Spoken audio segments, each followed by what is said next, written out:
So we're going to start the meeting soon. I wanted to say thank you for everyone who's attended and attending, and thank you so much for spreading the news to your friends and your colleagues and your families about this.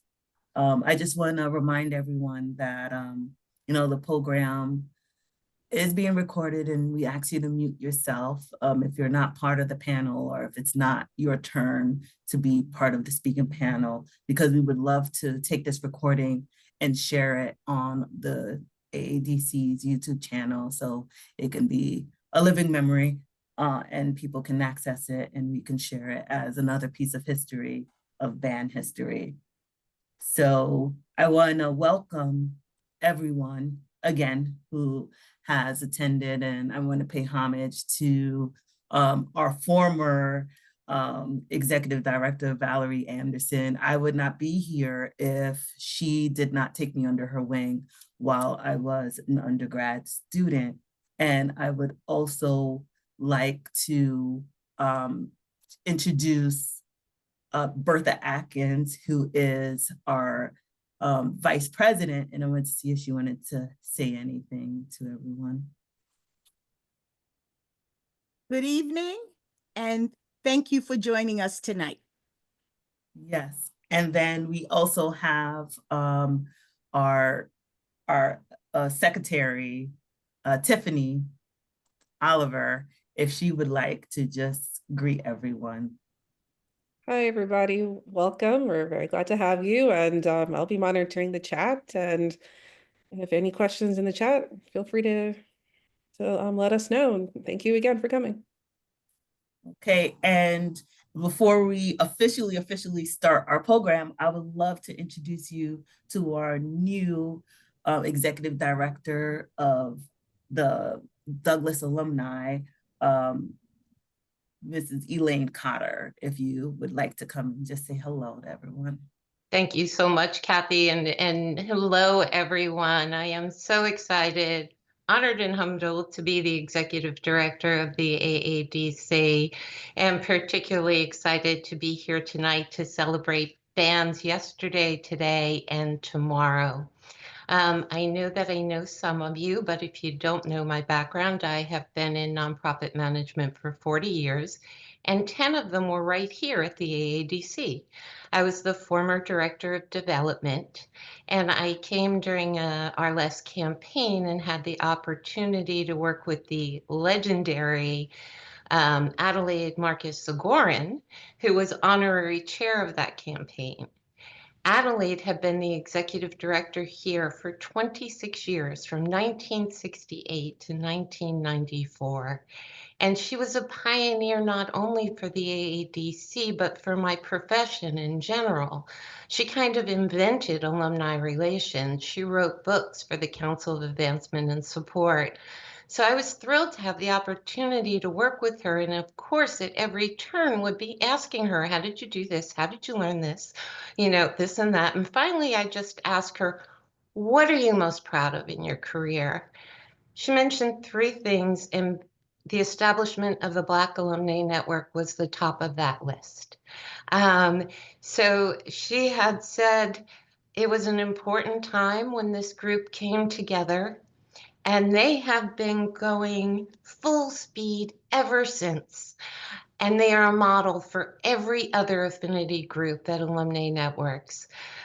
So it's a joy to be here. It's a joy to be the executive director. And I particularly want to thank you for being so important to us and the important work that you do. Thank you, Elaine. Thank you so much for those remarks. Now I would love to introduce Heron. Heron is currently a senior in the School of Arts and Sciences in the Douglas Residential College, majoring in history with a concentration in Black Studies and minoring in public policy on the pre-law track. She is a proud poet and a spoken word artist from Jersey City, New Jersey. Heron Fontenette, please. You can have the floor. Thank you so much. It's always an honor to be in community with the AADC. Ms. Cotter, it's an honor to get to know you, and I would just like to give a bit more about myself on my involvements in Douglas. I'm the president currently of the Douglas Black Students Congress, which is the oldest Black women's organization at Rutgers, on Douglas specifically. And so in my role as president, what I've worked to do is establish a relationship between associate alumni of Douglas College alum, particularly those who were in DBSC, and my current executive board members. That's something that I've done in the past and something that I will continue to do, even when I'm long gone. So with that, I will be sharing with you all a segment from a piece that I wrote about the overall scope of the country in this current moment in time. I won't read the whole piece because it is 5 pages, but this segment encapsulates the hope that reverberates throughout our community and our tangible pursuit of resistance. I just want to do a quick check-in. Can everyone hear me and there's no like background? No, okay, perfect. All right. So with that, I will be reading a segment from my piece, We Will Not Be Deterred. It is titled Vehement Dichotomy, Her Majesty's Truth.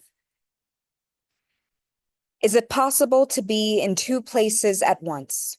Stuck in perpetual stagnation on both the verge of progress and the cusp of regression, looming over the horizon like a sunset. Resting as solemn as the moon reflecting the invisible light of democratic progress amidst a vast, dark emptiness. Where 10 million is what we know to be the difference between freedom and liberation. A generation of darkness will not snuff out the light of ignorance. Lapping at hands clasped at the ballot box, orange flames alienated from blue because he knew her time was up. Across nations who prayed along with the prospect of a new era and for a brief moment claimed Blackness as our salvation, envisioned a future of democratic freedom, a liberation from Big Brother. Votes cast, time passed, watch and wade as we drown in red waves and sink to the bottom of the barrel. Sometimes I find myself losing hope. I try to cleanse my mind with a quick doom scroll, hit snooze on my alarm and dream of better days, engage in a monotonous routine. I get up, walk to my mirror, staring myself in the face. I remember. I was born from fire. Like a phoenix who rose from the ashes, 3 generations of my people from Mississippi and Louisiana, Democratic Freedom Parties and pistol packing grandmas, pistol whip white supremacy and stick the barrel down its throat. In the face of red waves, my blood runs red with determination. Because I know I come from a people who broke out of their chains and reclaimed the darkness as a symbol of sempiternal pride, our people.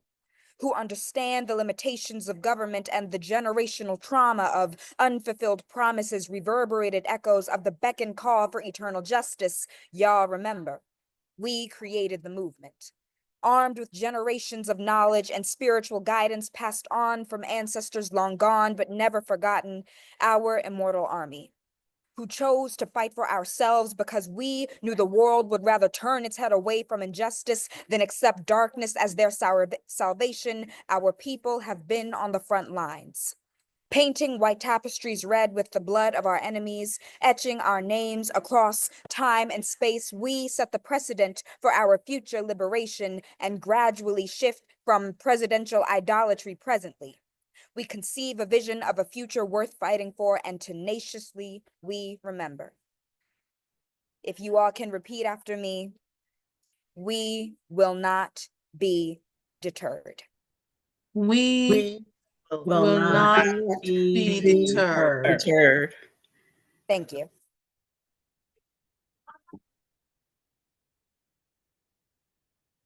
Thank you so much, Heron. That was so beautiful. Thank you for joining us. I know that you are, multitasking between us. So we just want to say you are always welcome here, and we always enjoy your spoken word and your presence. So Thank you so much. That means so much to me. you're welcome. Next, I am going to introduce to you Joy Dingle, class of 1992. She took charge in learning the history and finding the history of BAN, and she presented it at the 40th anniversary. And we invited Joy Dingle here for her to be able to just speak about that experience. Joy. Thanks so much, Catherine. First, I do want to say good evening to everyone. I'm just honored and happy to be here. And also, I am not the official historian of BAN, but you will hear more about that individual and her amazing legacy in the next portion. But I, as a member of the committee for the 40th anniversary celebration, I did have an opportunity to delve into the archives of the AADC. So much information that was left left on BAN, and also looking at the university archives. And the reason for that was because of a conversation that the committee had, where we felt that too many times Black women are not centered in conversations and given the due respect that is owed to them. And so I wanted to find out even more about the amazing women who had preceded so many of us, to be able to bring their stories to light so we could elevate their stories, elevate their contributions to Douglas, and also to the broader community, to the nation, and to the world. And so I had the opportunity to engage in deeper research with the help of other committee members, and came across just a remarkable deep history. And so many of you already know that the contributions of Black alumni from Douglas to the fields of education, of science, of the arts, of government and politics, and particularly to civil rights and social justice, run very deep. It is truly an enduring legacy. And it all began with our first graduate, Julia Baxter Bates, class of 1938. But it runs all the way through to today. And I think the earlier presentation is a great example of just how much Black women are contributing to Douglas College every day. And so it was really a great pleasure to be able to go into this history. I learned some things that I had not known before, and I was so happy to be able to share some of that information. And we put that information into a visual presentation so that the rest of the audience who attended that conference could be either reminded or learn about the history for the first time.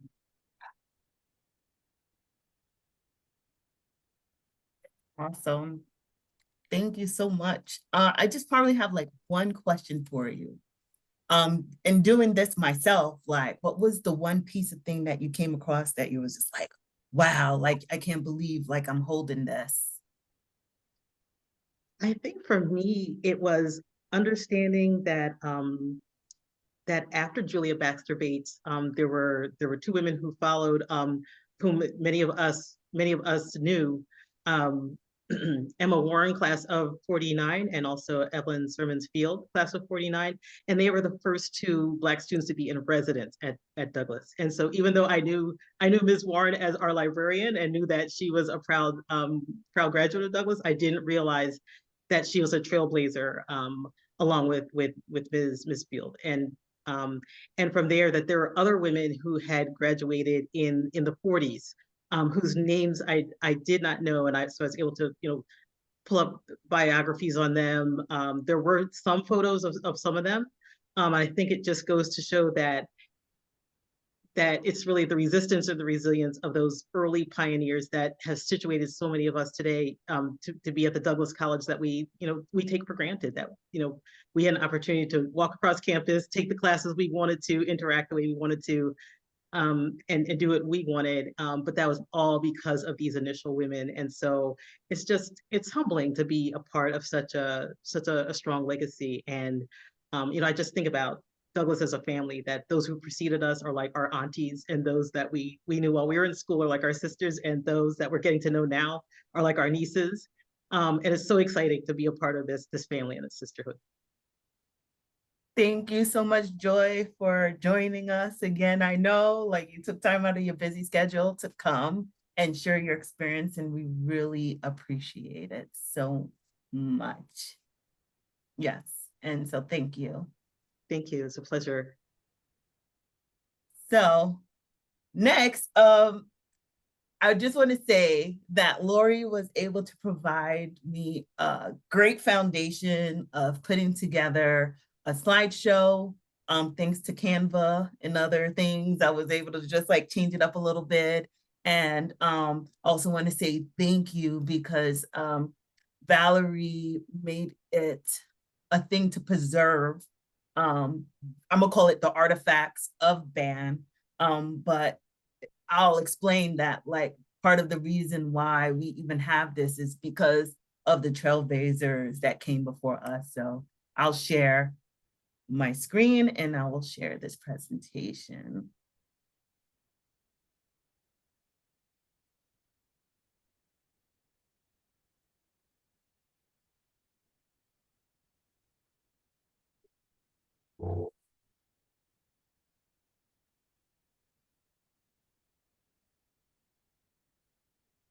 Okay, so I just want to make sure you see the main screen where it's the main one.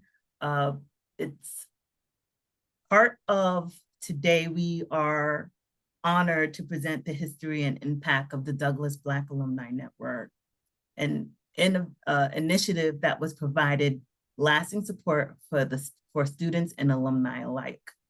The network was born out of a vision of empowerment, mentorship, and professional advancement for Black alumni and students at Douglas College. Again, I would like, this is the present leadership right now. It's Bertha Lee Atkins, 81, the vice president, Tiffany Tolliver, the secretary, 04, and myself, Catherine Sackie, 22, also a proud Bunting member. I'm sorry? Okay. Before we go into a deeper dive, I would like to just mention, like Joy Dingle said, some of the unforgettable firsts. We have Julia Baxter Bates, who was the first Black graduate, and then you have Evelyn Sermons and Emma Andrew Warren, who were the first Black students in residence at Douglas College. Tonight, we're gonna see how advocacy made BAN today successful and something that we can use to continue to carry on the torch of networking and uplifting each other. The reason why we're able to archive and have so many things is because of the late Juanita Wade Wilson, 66. And I just wanted to pay a tribute to her and her legacy, not just at Douglas College, but Rutgers College as well. Juanita Wade Wilson was one of the few Black students at Douglas College during the 1960s experiencing racial isolation, yet excelling academically. She became the first Black student to be allowed to share a dorm room with the white student, a significant moment in campus integration efforts. She also advocated for the inclusion of Black literature and history in the curriculum. She was able to do the following while in her early career and doing activist work for civil rights. She witnessed the rise of Black students' activism following the assassination of Dr. Martin Luther King Jr. and she contributed to discussions on institutional racism and student support services at Douglas. Within the 80s and the 90s, her focus was more on mentorship and institutional advocacy, where she played a key role in supporting young Black activists and scholars, particularly those pushing for structural change in higher education. She helped document and elevate the contributions of the past Black pioneers at Douglas College, including Julia Baxter Bates. And she also was a panelist in 2015 for African Americans in a white university. She spoke at Rutgers University during a historic panel discussion about the Black student experience at Douglas in the 1960s. She shared insights on racial barriers and the ongoing need for institutional change. Her legacy is remembered as a mentor, a scholar, and advocate who dedicated her life to ensuring that the struggles of Black students were acknowledged and that the future generations would find greater acceptance and opportunity. Juanita Wade Wilson's impact continues to resonate through the students she inspired and the policies she influenced, making her an enduring figure in Douglas College history. So I will share this link later, but I was able to find a link of a book where they did a race relations study at Douglas College.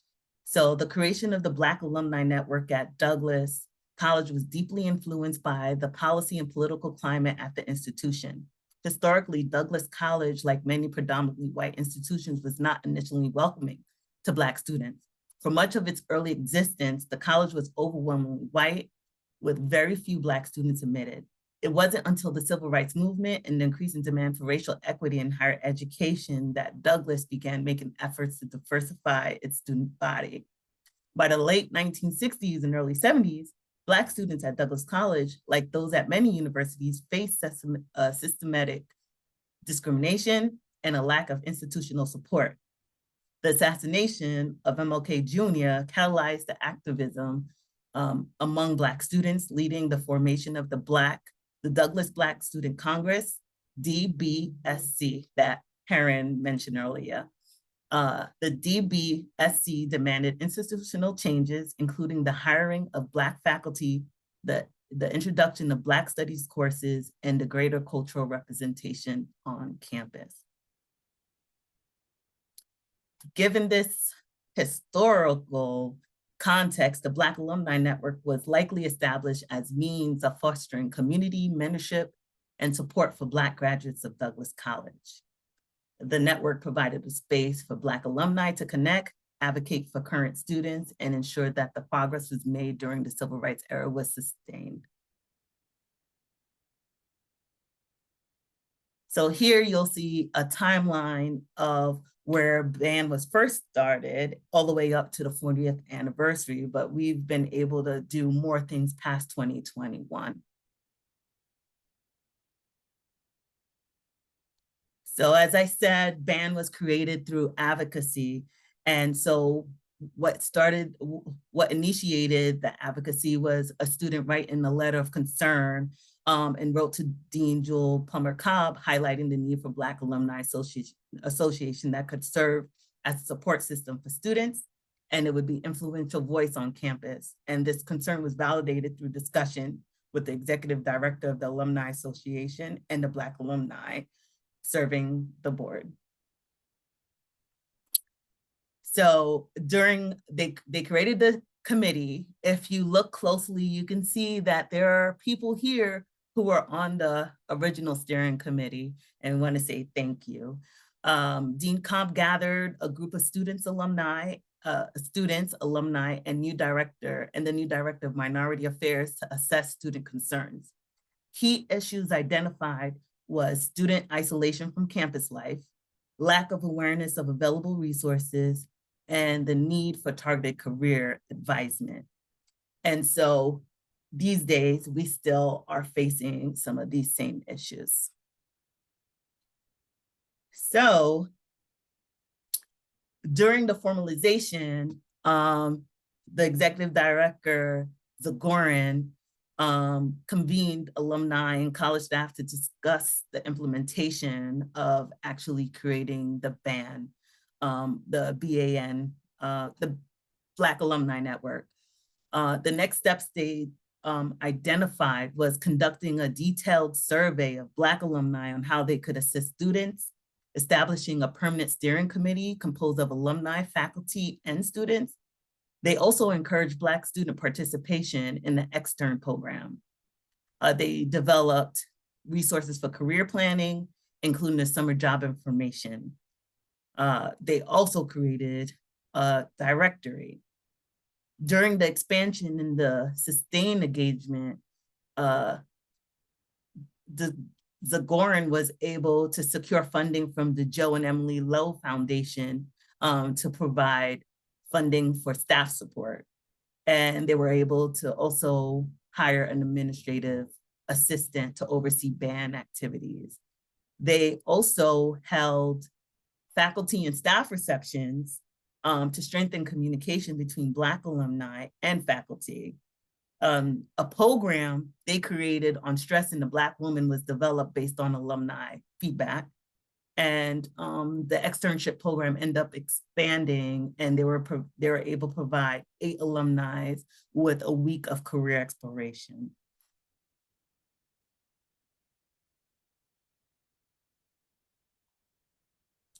So within that, we were able to find, Lori and I were able to find all these Black network newsletters, and one of the first newsletters was in 1981.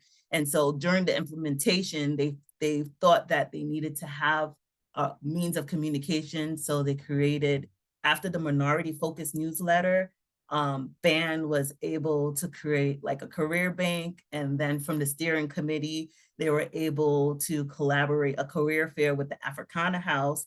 And then after that, they were able to create a mailing list for 638 alumni. The first general body meeting of the network was held at the reunion in 1981 with the participation of 100 alumni. And the feedback from the meeting emphasized the need for increased communication, resulting into the Black Alumni newsletter in September 1981. And we were able to carry the newsletter through 2011, 2012. So since then, we have had many presidents, and I want to say thank you for carrying the torch from 1981 through now. And I leave you with a small video to see about how the Black Alumni Network was conducted from yesterday, today, and what are we gonna do for tomorrow.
now we can open it up for discussion and I'll stop my share.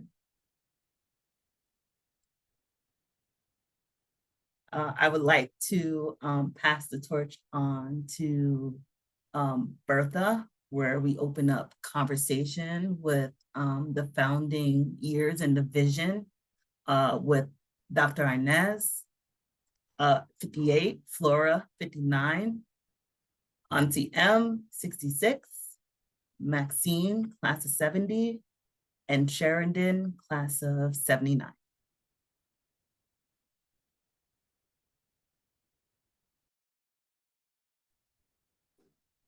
Good evening.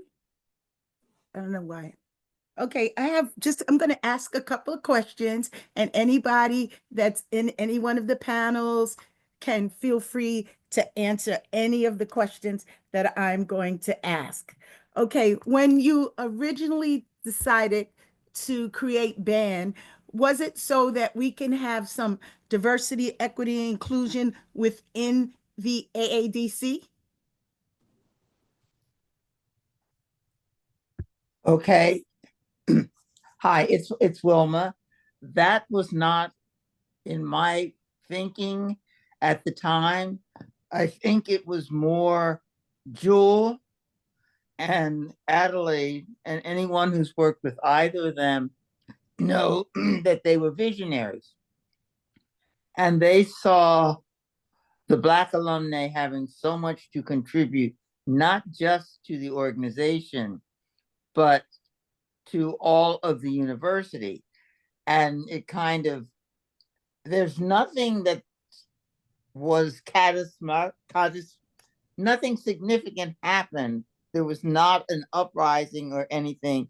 It was two visionary women who had a group of Black alumni who recognized the shoulders on which they had risen, who wanted to have a community within a community. And I'm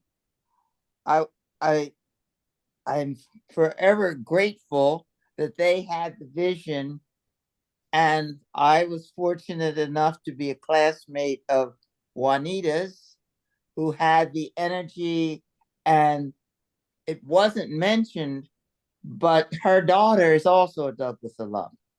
So the fact that she cared enough about what this institution and what the Black Alumnae Network could do for the broader community to want her only child to come here says volume. And I don't know where Flora is, but when I think of the early years, I think of Flora, yeah. Band, Flora. But anyway, thank you, Flora. Yes. Flora, if you put on your camera, we can add you to the spotlights. And talk about shoulders, it's good to see Inez. Inez wasn't a student when I was here, but we knew of the legacy that she brought, and Evelyn brought, and Emma brought, and Julia brought, and thank you.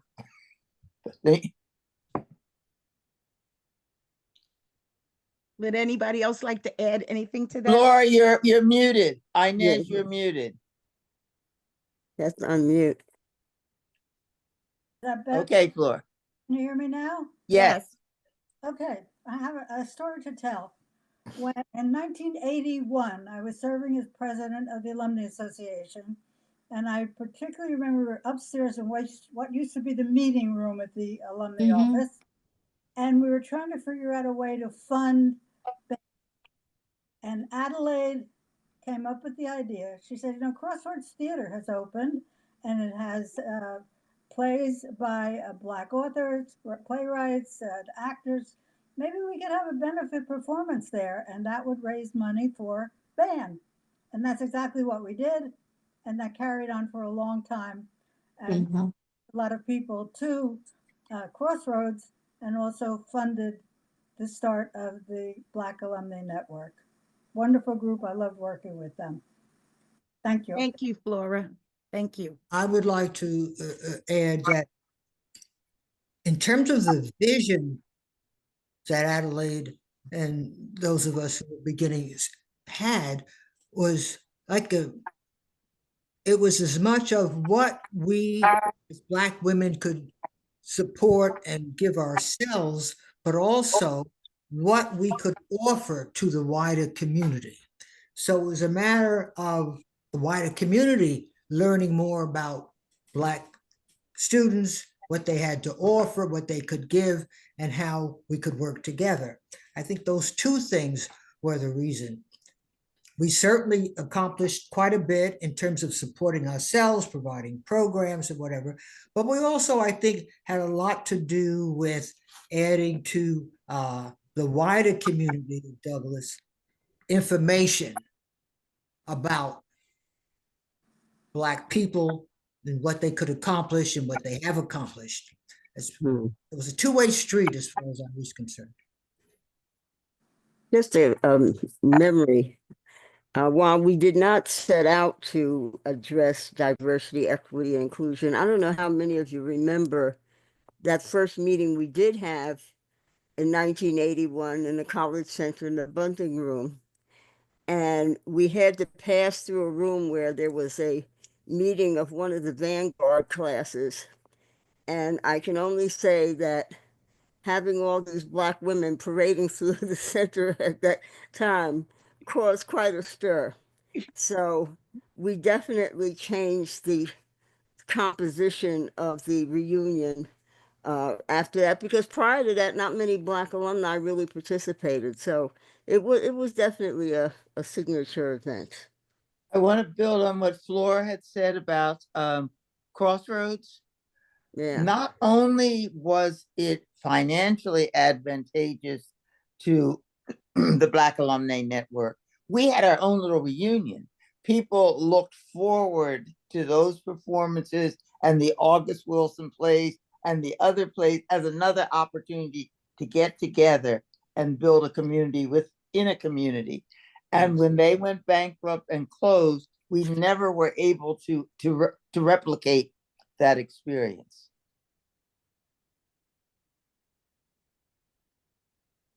Sheridan, would you like to add something? I wanted to say that when it was under my presidency that we decided to do the Julia Baxter Bates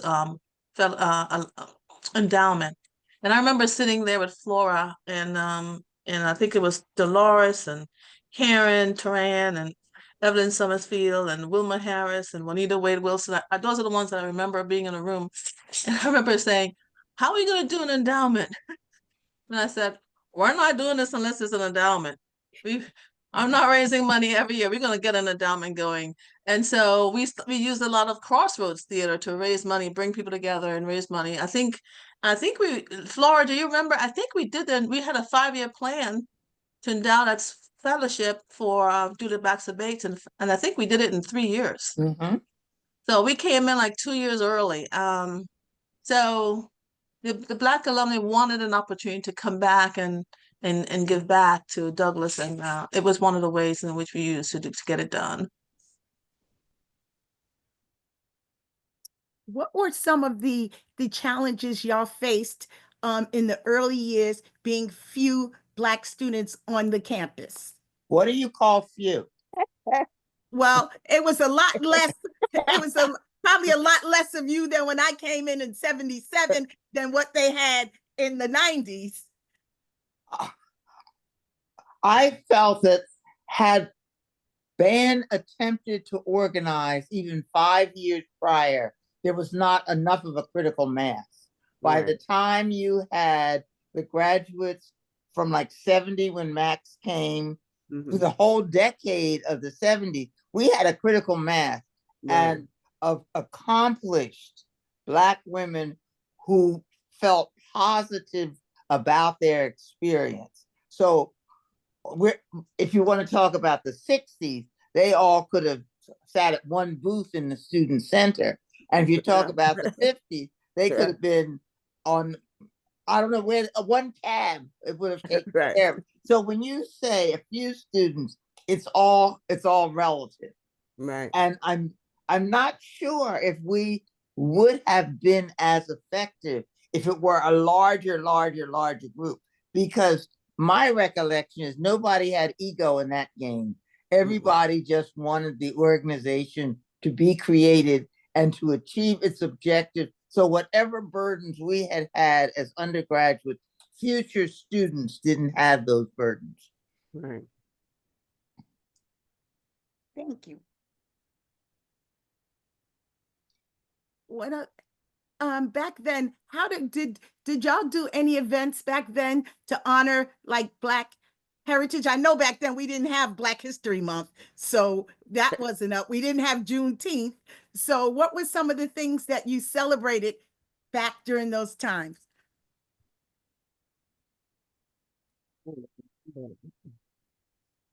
Yourselves, you celebrated yourselves, right? Pretty much. I guess to your point, we celebrate ourselves. We didn't need institutionalized holidays to recognize, like at commencement, we were there cheering each other on. Like when it was orientation, everybody came around. They all knew Mac because she was the savior, thank God, of so many students for so many years. She was a blessing to welcome the new students. So we didn't have formalized recognition either by the college, the university, the state of New Jersey, the federal government. We had walked a path and we wanted the path to be less difficult. So if our experiences you celebrate by sharing them, then that's a celebration. And I'm not talking anymore because there are others who were part of this wonderful creation. That. Thank you very, very, very much. Okay, now we also have we'd like some input from some of the past presidents.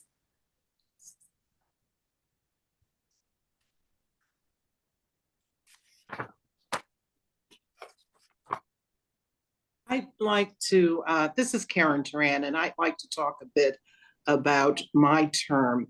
I came to BAN and I really, as a chair, I really took direction from Dolores and Sheridan. And that's the wonderful thing about BAN is that there's always someone there who can help guide you. Sheridan started the Julia Baxter Bates Fellowship, and it was endowed during my term. And we were able to not only go to Crossroads Theater, but if you recall, there were a number of Black businesses that opened up their doors, and we would have art sales. Nellie Dixon in Plainfield and Juanita Wade Wilson in Newark opened up their stores, and they gave us 15% of the sale proceeds, and you girls just bought everything in the house. And so support of Black businesses isn't something new. And, I certainly owe a lot to the shoulders that I stood on because I could not have done this without their direction. Before we started, someone mentioned about the student connection to BAN. And there's someone here, she has no idea how influential she has been for me. As a senior, I had the opportunity to take a picture with Sheridan. And I thought she was just it, everything about her. And I was like, wherever she is as an alum, I need to be there. And so we took this picture. I don't know where it is. It used to be in the student center. But I just admired everything she did. And so the connection to the students, I didn't get BAN at first. It was the externship and the associate alum and one Flora Cowan. And I still today don't know how that picture happened with me and Sheridan, no idea. But through that picture, I ended up becoming a part of BAN and loved everything I saw because those women were what I aspired to be. And so the externships that I did, the early connections ended up being the president. And I certainly do remember that campaign because that's when I was the young alum going to Crossroads and Makeda's and the different things. But in terms of how we get the students to join band, that was my connection. Somehow band reached out to me. I still today don't know how, but I found that one person and she was just it to me. So I needed to be in that space, and that was band for me. So thank you, Sheridan. You're here somewhere. And that was my connection. Just pull, if band pulls, and I know you do this because although I haven't been active, I watch everything you do. So I know that you reach out to the students, and I don't know the culture at this school right now, so I don't know what they do and what their interest is. But even some of my friends, when I mentioned I was doing this, and these are women who graduated 92, 91, 93, they're still like, they're still not interested, but they know you're there. So hopefully with the students, today, just some of the activities that you do, you will be able to bring them in. But I also stood on Dolores's and Carol and Karen's shoulders. They were just there and doing everything that we needed to do to grow band. And I don't think I appreciated as a young alum how young band was at that time.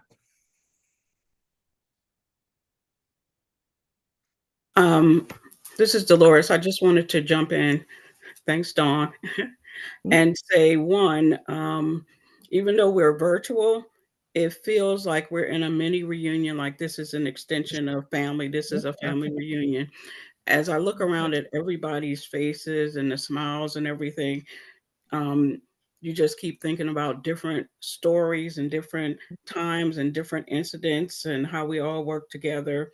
I noticed somebody said that Juanita's daughter went to Douglas, but also Emma Warren's daughter, Lorraine, went to Douglas. So, they were generational mother-daughters. But I remember connecting to band as a student and being drawn in by Juanita Wade Wilson when they were first forming. So as a student, they pulled in and the founders of band started connecting with students right away and mentoring us. And I can tell you that I can look around and I still have relationships with all of you or most of you. And even though I say that definitely my education at Douglas helped form who I am today, but the Black Alumni Network and the sisterhood was a big part of that foundation. I know now, just working with the association with nominating committee and everything, how hard we work to try to identify people who will participate and be officers in general in the broader associate alumni. But I remember how we worked strategically. Like I remember working strategically with Sheridan and Karen and Jocelyn and some others to say, oh, you're in it now. We're going to groom you now so that you can be the next person. Everybody has to take a turn. You have to pass the baton so that we're all in this together. And together we learned that we could do almost anything. So I just want to say hats off and much respect to all of you. To all of you. And Wilma helped me get my first job. So it's like there's so many different connections. Yeah. And so I'm glad to be here tonight. Thank you. Thank you, Dolores. Wow, this is interesting. So it's, we play, as band can play a great role and has played a great role in leadership for other Black women. So we have to keep that going. We must keep that going. We must keep that going. Jocelyn, would you like to say something? Sure. So I actually prepared my remarks. I'm finding my introverted self is becoming much more of an extrovert in my older age. So I didn't want to go over the 2 minutes. So is it okay if I read what I said? Absolutely. Okay. So I wanted to say, I'm so glad to be here this evening. And so serving as chair of the Black Alumni Network, was a real incredible honor and privilege for me, because the role really allowed me to connect with so many of my sisters, and really fostering some meaningful relationships, as well as, celebrating our shared history and achievements, which, some of the things we're already talking about this evening. And it was, sisters like Evelyn Sermons Field, Dolores, Cheryl Wilson, Jocelyn Francis White, Sheridan, and Juanita Wade, who all influenced me in some way or another during my time, not only as president, but I don't know if I was also employed there. So for a period of time. I always forget. I don't forget, but you know what I mean. And so one of the things that we started, that we when I say we, not me, and I think it was Cheryl's really kind of started it, was planning trips that we went on. And so during my tenure, we did 2 trips. Our first one was to Ghana, and we took 25 Douglas alumni and guests in 2008.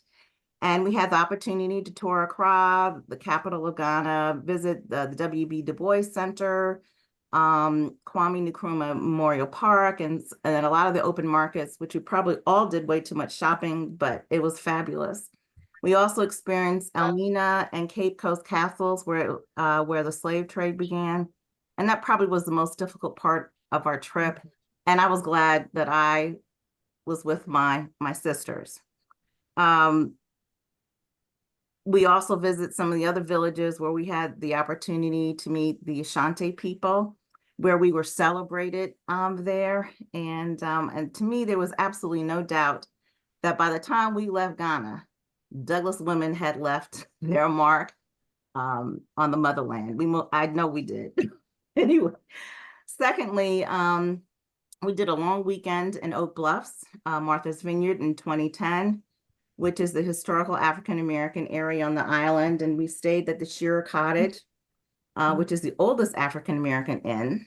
And we learned a lot about our history and our heritage, which a lot of us didn't know existed on Martha's Vineyard. So it was really great. The water was amazing, a little chilly, and the food was delicious. We had a great time. Yes, we did. But I think I heard somebody say, yes, we did. It was a deep, fulfilling time for me as we joined our sisters, whether it was on a trip or during one of our annual conferences. We mentored DBSC students and participated in the annual Kwanzaa program. The soul food that was prepared, which was prepared both by students and staff and then alums, was always delicious for those of you who remember.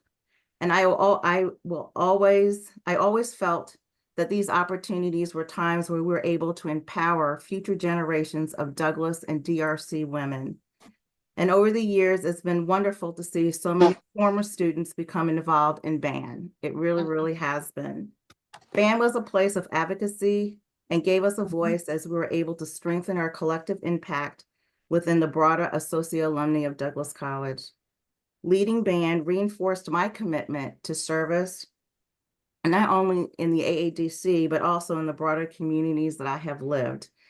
I am very grateful for the opportunity to have contributed to the legacy of BAN. And I just want to say thank you. I think that, BAN has given all of us a spirit in which we know how important and valuable it is for us to maintain BAN, not only just maintain BAN, but to ensure its legacy, particularly with our future students with DRC. So thanks. I have a question for the panel. What do we need to do to increase membership in BAN? Because these are some trying times and we sisters need each other, and there's a wealth of knowledge and we rest on the shoulders of our ancestors. So we are ancestors for the younger generation. What do we need to do for them? So I don't know that I really have the answer for that, but I know my experience was I'd been separated from Douglas for over 2 decades and came back to Douglas because my own daughter decided to do her undergraduate studies at Douglas. And so I came back to Douglas in 2013, bringing her to campus, not really thinking that there was connection for me. I was just dropping my daughter off and met Valerie Anderson and Tina Gordon and others who just scooped me up. And I was like, wait, I'm trying to drop my kid off. Like, I didn't realize what was coming for me. But I just sort of got swept, it was a wave. I sort of got swept in. I'm not even sure how I became president in 2015 because I'd only been reconnected a couple of years. And I don't know whether you all knew it then, but every single meeting, I was scared to death. I was scared to death. I just wanted to do good. And I remember thinking, is Karen watching me? Is she listening to what I'm saying? Did I stumble? Did I miss? There were just people I admired so much, and or Wilma, who every time she saw me, she asked me, and still to this day asked me about my daughter. But it was, I just felt like I sort of got swept up. And then just sort of, there were so many things that we were able to do over those 2 years. It just felt like family. We took a bus trip to Washington, D.C., to the museum. We started the vision party, doing these vision boards. I think we were the first to do the vision boards. I think they've existed since then, but I think we started them. We established the Evelyn Sermonsfield Literary Society, which still happens today. The first book we read, if I remember, was Welcome to My Breakdown. And we had the actual author come to the cottage and spend the afternoon with us. And then I remember the 35th anniversary, we had a conference, we had a panel of speakers. And if I remember correctly, one of the panels, we really took a deep dive into sexual assault on campus. And although it was heavy, it was good to be in the company of family, to have such a deep discussion and try to figure out, how do we protect ourselves and protect students who were still on campus. So when I think about the question that you asked, Bertha, I think we've got to create that wave for students that we just swoop over them, but they won't even know that we're coming. And we provide things for them that they just get caught up in our energy. I mean, there's such greatness on this panel and in this Zoom. If we just unleash it, you can't get away from it. I have not been able to get away from it. Now it's been, and not that I want to, but now here it is, some 12 years or so later, and I'm more connected today than I was ever. So I just think that, we have to sort of continue this sort of history and talking and finding ways to connect to students. I remember we used to do a brunch at the dean's residence with DBSC and band. And to the extent that something like that is possible, I just think we have to remember the things that we've already done, and they worked. So keep doing them. But I think it's the wave effect. I think that's what band has going on. We just wash over people, and it's so good. So I've been forever grateful. One thing I think we should pay more attention to is our presence at the reunion. Perhaps we could get advertised or get a little more information out about what we have to offer during reunion time. This is Sheridan. My career has been in higher education, and what I find is the one-on-one approach. I mean, from when I was a DBSC president, when I came to campus, I don't know if any of you remember Maxine is from Montclair, but when I came as a freshman, I met Leslie Baskerville. And she decided we had big brother, big sister. So she was my big sister. And the next year, I became treasurer. Talk about how do you move people into these leadership positions. I didn't know anything about managing money. I had just started a checkbook, but I became treasurer. Then I became president. So I was connected to Douglas very early in leadership positions. I think perhaps if we were to each of us take one student and then try to reach out and connect with that person, however they want to be connected with, and just talk to them and share with them and listen to them, then I think that's the way to do it. But I think So many things are happening in these young people's lives today.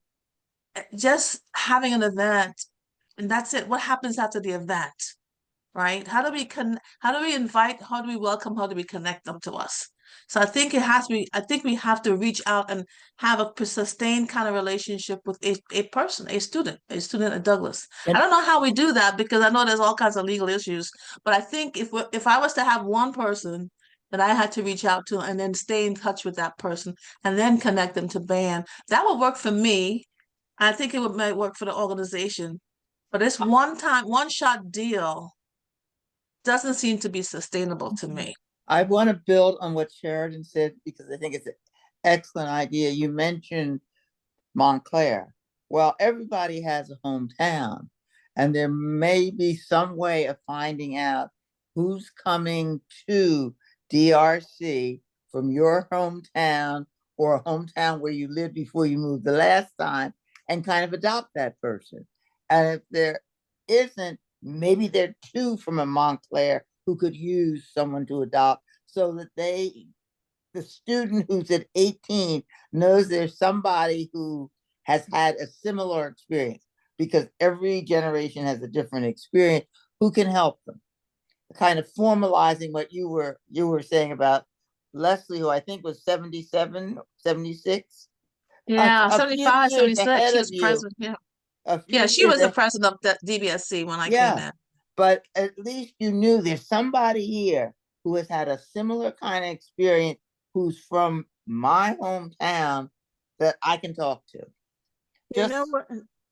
Ironically, Wilma, my first point of contact for Douglas was Adrienne Anderson, because she lived in Upper Montclair, and she invited all the students who had applied for Montclair High School to her house to talk about Douglas. So, was that you know, before we went and kidnapped you all on the street? that's how I ended up coming to campus to see you. All right. But Adrian, that the time the alumni were reaching out to students in their respective towns and high schools. So that strategy, it worked, because it gave you sort of an inside feel. And even though, I mean, I didn't know any other Black people who had gone to Douglas, the sound of it was enticing. And that's how I ended up coming to campus. And then I met you, and the rest is history. I would like to piggyback on to what's been said, because recently I was introduced to someone in my church who's actually a sophomore at Douglas that I didn't know. We just happened to be talking, and she said, "Well, I'm at the Mason Gross School." And I'm like, but she's really Douglas. And what I heard from her was that she is really looking for the connection. These young women are looking for the connection. We just need to find a way to identify them and work one-on-one with them. That's what I think. They need the support. What is it that band has been consistent in? We have always been consistent in supporting each other through the highs, through the lows, through everything that we've gone through. We've been able to call a sister and get help. Our sisters have, you know, as I said, I stand on the backs of all the women who went before me, and I'm reaching my hand out to the women behind me. I would just love I'm kind of heavy on those shoulders, though. Yeah, I would just like to add to what Sheridan said, Auntie M said, and echo what everyone else said. I had shared earlier before everything started that I went to a writing workshop by our IRW, which is a women's institute on Douglas campus. And as an alum, I have access to it. And so when I went there, someone recognized me through LinkedIn. And so she's a grad student now, but she went to Douglas as an undergrad. And she was telling me she lived at Bunting Cobb and everything else. And she's like fanning out. And I'm looking at her like, I'm just regular Kathy, like, don't fan out. And so she said she wanted to message me, but she was coming up with the courage. And so to attest to what Sheridan said, she grabbed her seat and she came and sat next to me. And you had a lot of academic elitists there, and you're seeing them doing the ha ha ha ha, you know, and her and I, yes, her and I is sitting together and like we're having a conversation, and I'm sharing some of my thoughts about writing and what I don't feel confident in. And we were able to exchange, and she was able to open up and tell me how she felt trying to navigate being in academia and coming from an inner city of New Jersey. And so from that alone, we have been messaging on LinkedIn, and like she confirmed she will be there March 15th. So I think creating like these organic spaces, when we're allowed to come into a space and they invite alums and you're available, come in and let it be known that you're Douglas, you know, let them know where you are and what programs they have. And so that's how we connect, and that's how we pull them in. And of course, bringing that personal and intimate relationship with current students. Thank Can you, I say Bertha. something about the mentorship program? I actually was a part of the AADC mentorship program. It was a real program. Who's talking? I guess we filled out. This is Doris Sanders Headley. Oh, okay. Can you see me? Now I can. Thank you. Okay. So yeah, the AADC had an actual mentoring program. I participated in twice. So I think that's something that we should do. We filled out the application and they matched you to someone that was near your home or worked near your home or had the same background or the same degree or whatever you were, you know, whatever your career was. So we should go to them and find out what did they do to create that program and just have one for band.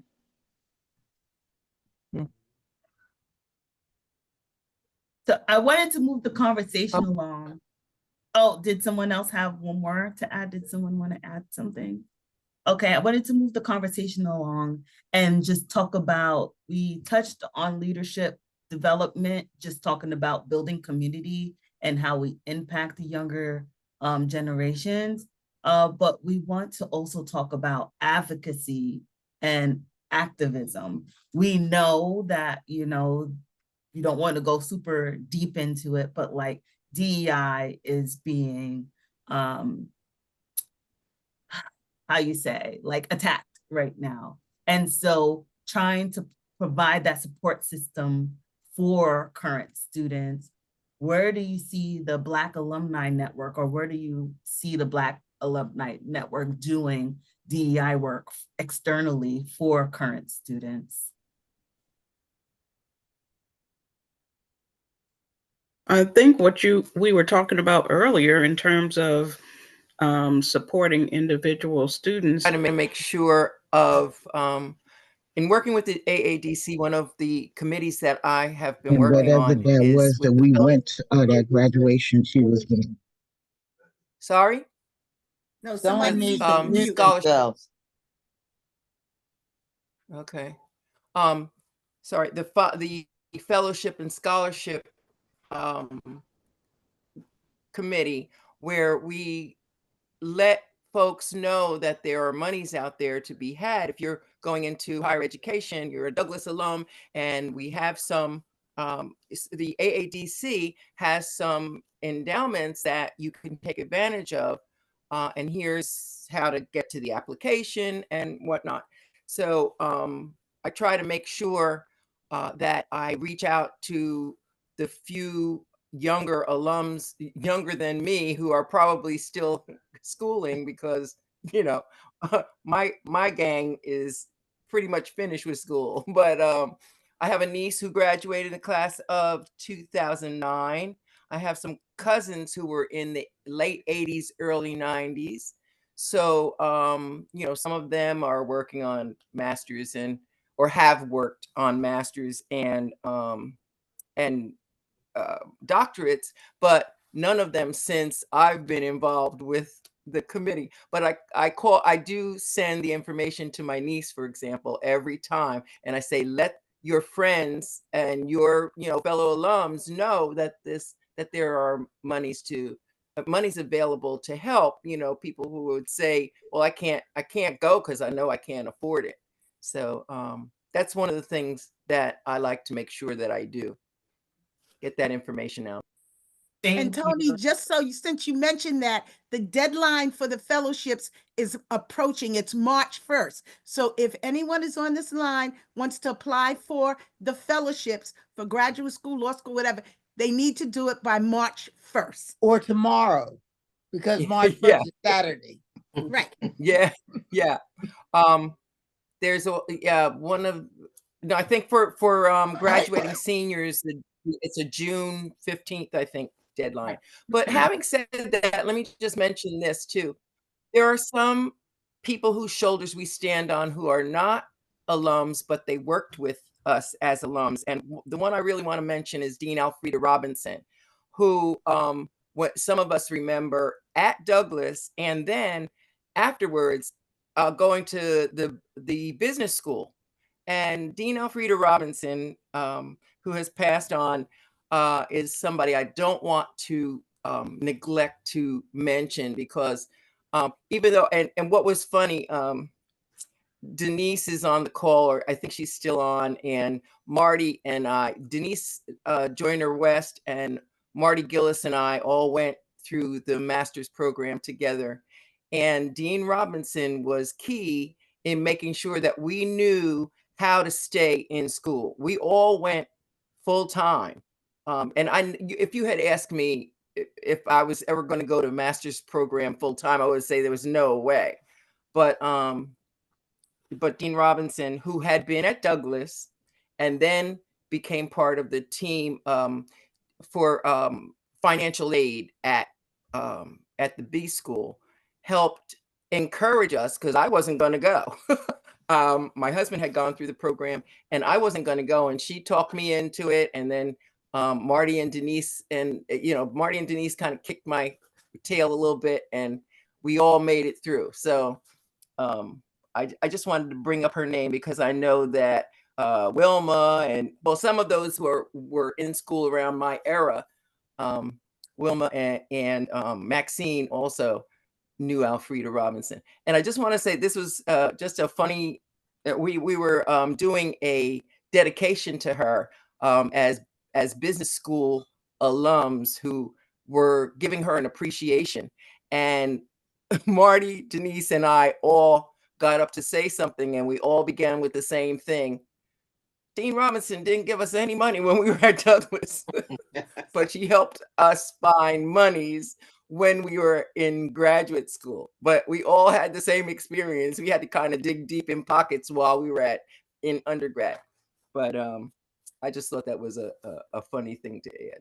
And piggybacking on that, the scholarship grant program that she pretty much started is still operating. So we still provide a grant of it's $3,000 a semester for a MBA student at Rutgers who's going full time. So that's still running, even though the numbers of students who are applying for the Rutgers Business School has diminished overall from back in the day, but also the number of students who are African American has diminished to a lot of times only one.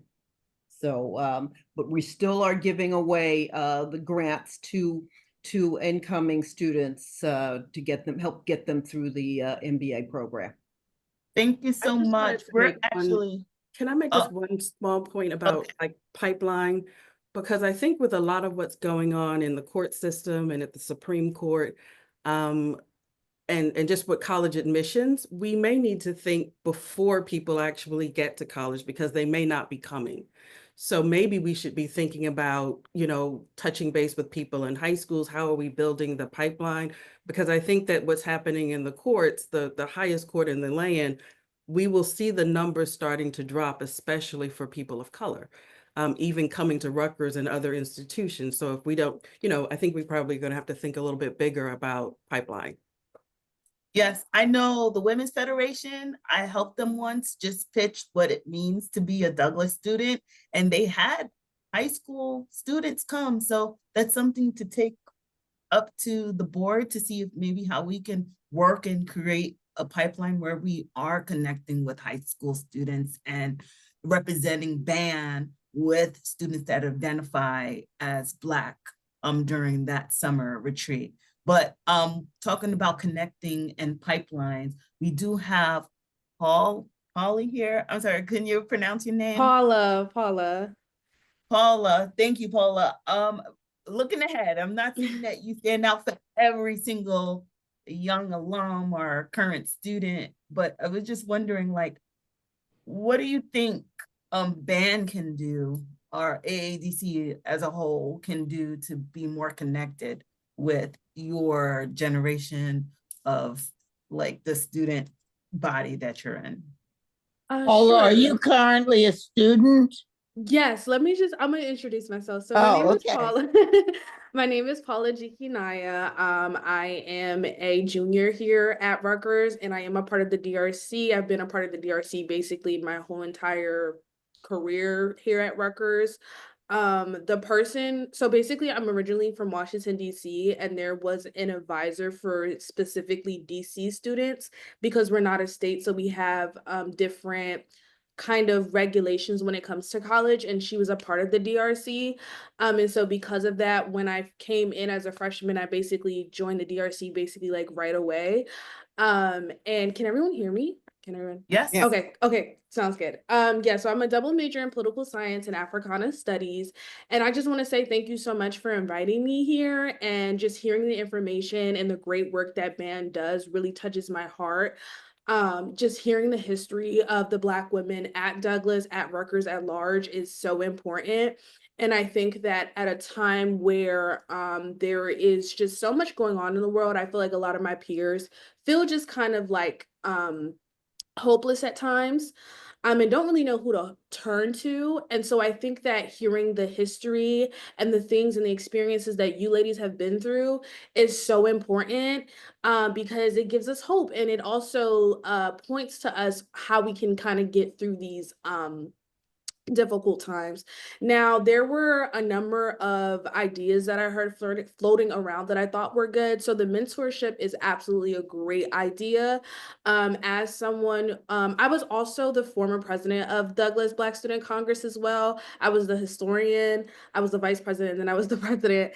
And then I also was a part of the Global Village and the Global Leader program. And within the Global Village, there is a program called the Africana House. And that is just like a program to talk about Black women and Black women literature. So maybe band could connect with those students because it is a smaller group of people. I actually fought to keep that program together. So yeah.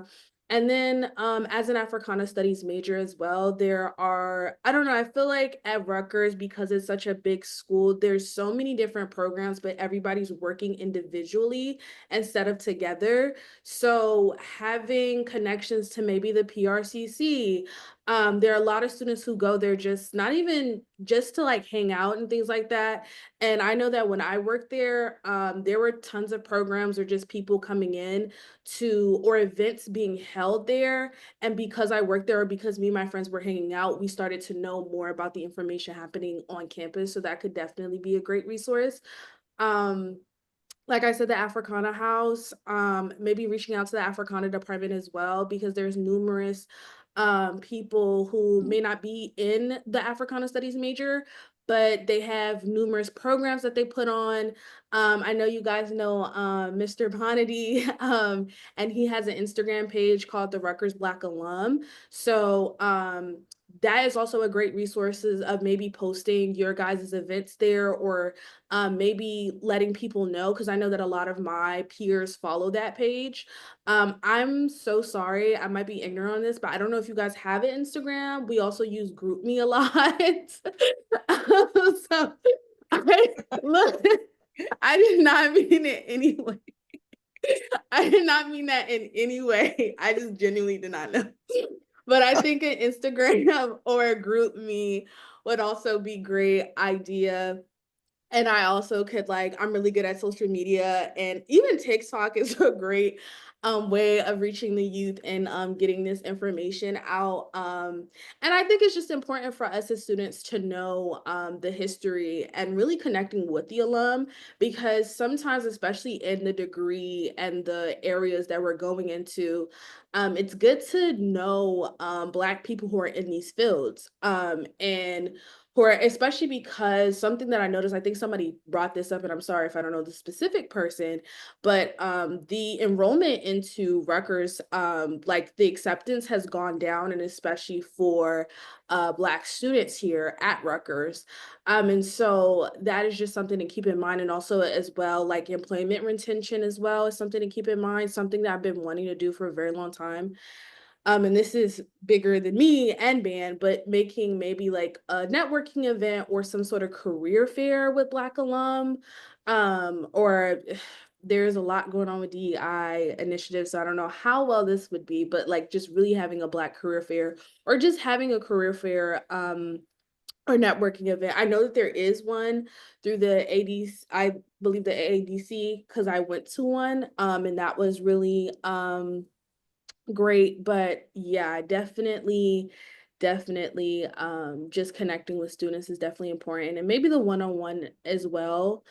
Yeah, there's a lot of programs at Douglas or just at wider Rutgers, but like I said, they're just working individually, and I think that they need to work together. So I don't know if that answered the question, but that's just my thoughts. I think Jacora Thompson, who's the director of Paul Robeson, may be a Douglas alum. So if someone could check that, and she's very responsive and very supportive and just very wonderful. And even if she isn't, it's someone that we need to connect with. I'll do that on my electric typewriter. DM, stop trolling. Are you trolling?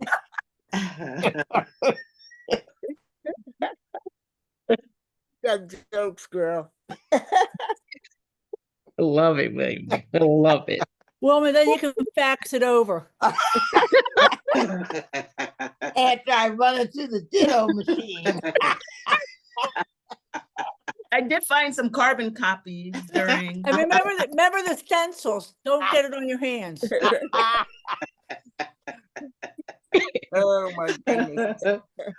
I just want to quickly, can I quickly I just want to bring some greetings and love from Cheryl Wilson, who wasn't able to make it tonight. She had to work, but she and I had a long conversation, and she was, of course, a longtime president of BAN. And she worked with a student, the student department, I'll say, at Douglas. And she was responsible for helping set up a lot of organizations within campus to help kids, who were out on campus, have fun, do things together, a lot of social things.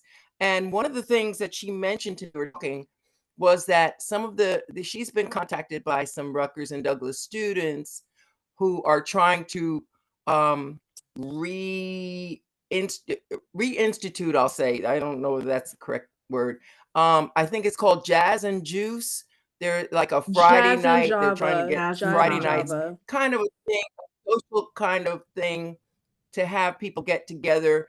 And she said originally she set that up to in hopes that it would encourage students to stay on campus through the weekend and do some socializing, because everybody was escaping pretty much Thursday night to Friday morning, going back home, or maybe they had a weekend job, but she was trying to help get the socializing more well established on campus. So, but she said she has nothing but love for BAN. She just really wished she could make it tonight, but she wasn't able to do it. But she sends her love. Thank you, Tony. I just wanted to jump to the last question, which is tomorrow. Okay. So looking ahead for the next 40 years in the future of the group, what are your hopes? anyone, this is open to.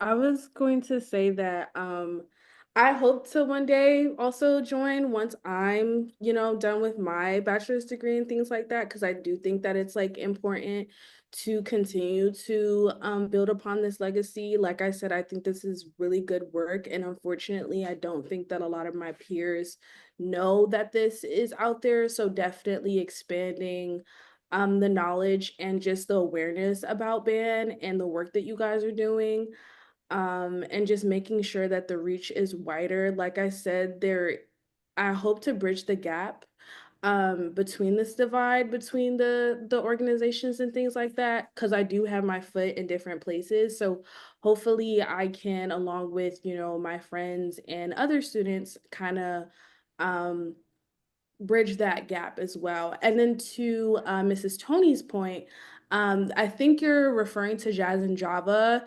So that is an event that, yeah, that is an event that the DBSC does. And there's this group called it's escaping me right now. I was just at their event on Wednesday. Um, they are a poetry slam group, and they also do Jazz and Java. Their name is escaping me for whatever reason. I'm gonna find it once and put it in the chat. But they do Jazz and Java, and I also think that alum come all the time. Comes all the time to Jazz and Java, to just drop some knowledge and to also reconnect with the students. So that also could be a great opportunity to do that as well. I also think that connecting with alum doesn't necessarily always have to be in a professional sense. I do like the family kind of aspect to this. And so I think that having a more informal meeting can kind of lower that pressure that students might feel, because it is scary to kind of reach out to people who we deem as accomplished and has done so much that we have not. So I think that that also is a good idea. Good evening, everyone. I'm Valerie Smith Stevens, class of 1985. I want to share an experience that I had this past fall semester. On December 7th, the alumni got together at the college, and I sat across from some current students, and I had the most delightful time talking to them because they really wanted to know what was Douglas like back in the day.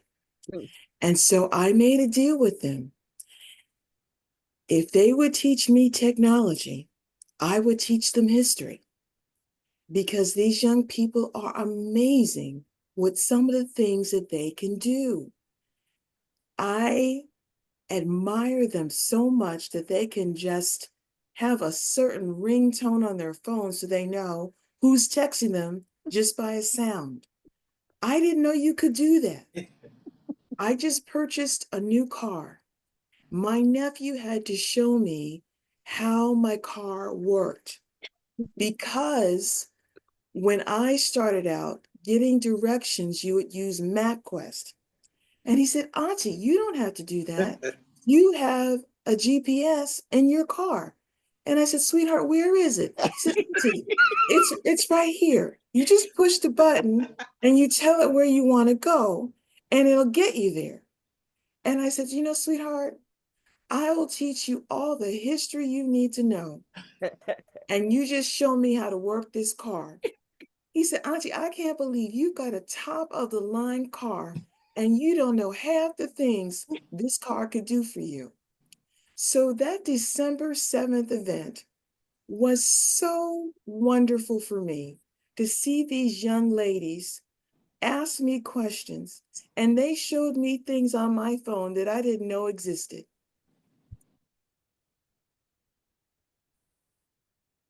I think that goes to Paula's point. She is like, oh, don't ask me why, by all of your accomplishments. But for the younger students to feel that they can add value to our lives, it becomes reciprocal and it kind of levels out the playing field. I still have my horse and buggy and carriage, so. That was her Apple Watch. go there. Auntie Hey, Emmy, Kathy? play too much. Yes. Kathy, I would just like to say to everybody that Emma Warren, who was one of the first Black women who was on residence here, her daughter is on the Zoom tonight. So please, Lorraine, give our love to your mom. I will, I promise. I go see her on the weekends, and she does have dementia, so her memory is not the best. But I will tell her all about this because you know what? I have had a blast on this Zoom, and I can trump the electric typewriter with my mother's manual wheel type that was in her house that I think the Smithsonian is asking me to donate. So I got there. Thank So you, we just, Lorraine. oh, thank you. We're gonna remove the spotlight just to just open up for any questions or if anybody want to share any comments from tonight. So does anybody have any thoughts? Everyone, it's Candace at Douglas 04, band president during the pandemic, which was interesting. And really, I got to focus on a lot of mental health because we had a lot of conversations that time to be supportive with each other while we were in lockdown. But I just wanted to say it's wonderful to see you all. I think for me, well, I'm sure I know many of you from just being in New Jersey. I think the first band president I actively remember is Caprice. And so when they talk about grooming people for leadership, I just remember being in that room and everyone was so organized. Caprice, I never knew you were nervous because I thought, wow, she's such a leader. And I know my leadership has grown tenfold under Valerie and Karen and Caprice and Inez and just being able to see what everyone is doing. So I think moving forward where we want to see band in 40 years. Yes, I do want to see, I know I'm sure Tiffany feels the same way, more alum from my age range participating in band and clarifying our value prop. And I also want to see band's history. Really, it's just American history. Band's history is American history. And seeing that just continue those stories to continue to be passed down and told and really just very tangible to current students and younger alum. Thank you, Candace. I also echo that. I would love to just see a museum or something like with all our artifacts, oral histories being done just so we don't lose it because it's so important for current students and young alumni to hear the stories. And it's just not even hearing, just listening to the spirit of joy and community, in your voices was beautiful. So yeah. We need to use less technology regarding our events and do it the old-fashioned way and tell people, like, did you know that we're having this program tonight, as opposed to relying on it just coming electronically. For us to reach out to people we know that we're still friendly with, to say, we're having X event, come with me, it's on Zoom, you don't have to get dressed or anything, because word of mouth still is effective. And we get too many emails, half of which you don't read because there are too many emails. So I think if we could just go back to talking to people and letting them know what's happening and when it's happening. And AADC is in a very unique position because it is independent. So whatever they're doing in Washington in terms of DEI doesn't affect us because we're independent, not affiliated with the state. One of the things I was just going to say that's really, I think, important is presence. And, I don't know what the status now is in terms of how we connect with students on campus. But, I really felt that students were always so appreciative of the fact that we came to events, that we were there. I don't know if DBSC still does the Kwanzaa event every year, but that was always a big one. And of course, some of the other things. I know I used to, I would take a student with me to go see a play at Crossroads. Is it still there? It's part of New Brunswick Performing Arts Center. Oh, okay. All right. And so, you know, it really is about presence. And so I really think that a key piece is going to be a mentoring program. But I think the second thing is being on campus. And so, and being visible. And so part of it's going to be the president of DBSC connecting with the president of band and then inviting us to events. And so I just really think that that's really going to be an important piece. And I was just piggybacking on what Wilma just said. So, and thanks again. It's so great to see everybody tonight. And hopefully we'll see folks on the 15th. Yes, thank Yes. you for the segue. Before that, I do believe that Lori has can give Caprice the floor. Jenny Villa has something to say. Yes, Jenny. Yes, hi, thanks, Kathy. This has been lovely to hear this history and be in this virtual room with all of you. I've just thoroughly enjoyed it. I put it in the chat, but in case folks didn't see it, there's been a lot of talk about the mentoring committee. I've been taking notes. I am one of the co-chairs of the mentoring committee. We are trying to rejuvenate it.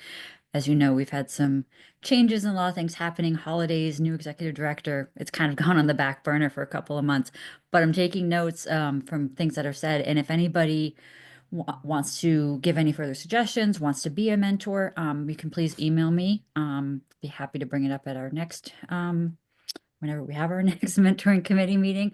I'll send out an email after this meeting tonight. But thank you for all the comments. I got some good ideas from you all. And if you have anything further, please let me know. In AADC. Very active for years. And then I don't want to hold anyone. I know we are slightly past 8 o'clock, but I want to give the plug for everyone to attend the Women's Conference on March 15th at the Be there. Brunswick Hilton. Some of you probably already have your tickets, but if you don't have a ticket, get a ticket. If you have friends that don't have their tickets yet, tell them to get a ticket. If you have folks who may not be able to attend but want to buy a ticket and donate that ticket to a student or a young professional, we are still selling tickets through March 5th. We've got a spectacular lineup of speakers, and of course, you know, our keynote is Stacey Abrams. So it's going to be a dynamic and special day. Our theme is taking up space. And I feel like it's going to be a continuation of this conversation here, because I feel like we have taken up space tonight. We have used our voices. We've encouraged one another, connected to one another. And that's what the Women's Conference is really going to be about this year. So please come, please support. I think we're probably very close to 250 attendees already. But we have more space, so let's keep going. I think we can max it out. And like I said, we'll be selling tickets until March 5th. Caprice, could you please message me your phone number? Yes, ma'am. Thank you. Thank you all. Hope to see you March 15th. East Brunswick Hilton. It'll be great. We have a good chair. Thank you. Thank you. We do have the next general body meeting for BAN. It will be April 14th at 6:30. So look out for that. I don't want to end this without just sharing that, yes, we talked about the fellowships that's happening, but one of the things that BAN created, I'm gonna share my screen real quick. Texas Language Fellowship. Yes, the Maxine Borders Summy, Black Alumni Network. She's a co-founder. So we do have a fellowship in her name. Thank you so much, Maxine, for everything that you have done, along with everybody else in creating this space, you know, and making you feel like you have a home when sometimes you may feel excluded. So with that said, thank you so much. I don't know if you have any closing remarks. Well, the honor Bertha has been mine, trust me. Catherine, I wanted to say that everyone can donate to that fellowship this year. So just make sure when you send your money and you donate part of it to Definitely. Okay, thank you, Lori. I think Lori just needs to show our upcoming